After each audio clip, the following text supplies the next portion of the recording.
You searched how to buy shares of Rexel SA, a global distributor of electrical supplies and services listed on Euronext under the ticker RXL.PA. This video shows the practical steps to place an order for educational purposes only and is not financial advice. To buy RXL.PA, you need a brokerage account, and I will use eToro as an example to demonstrate the process.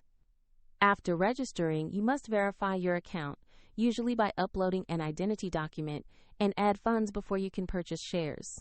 Use the platform search bar to find the company by name or ticker symbol. Type RXL.PA to locate Rexel SA and select the matching Euronext listing. On the asset page, review the brief company overview, the price chart, and market details. Confirm the listing shows Euronext and the ticker RXL.PA to ensure it is the correct Rexel share. To invest, click the Invest or Trade button, enter the amount you want to buy, choose order type, and review applicable fees, then confirm the order. If the market is closed, the order may execute at the next open, and if you have insufficient funds, the platform will prompt you to add money before completing the purchase. Once executed, your Rexel position will appear in your portfolio for review. Check the video description for the eToro link if you want to visit the platform.